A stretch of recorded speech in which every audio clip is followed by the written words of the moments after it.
教大家的是如何运用我们木片，还有3D 列印笔，还有工具机，然后做出我们的新春年节小物。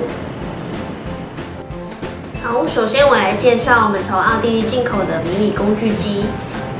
这一个是磨床，那这一台是锯床，这一台是钻床。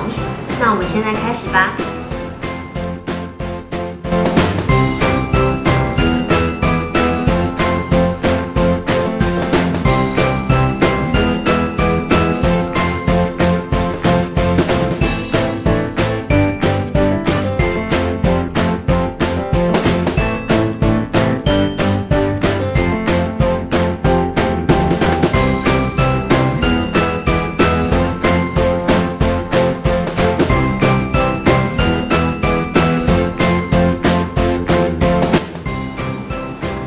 中间这个中空的地方，因为锯床它锯不进去，因为这样就会破坏它的结构。那我们就可以用钻床，让它中间先钻一个洞，然后再用锯床把它锯一个圆。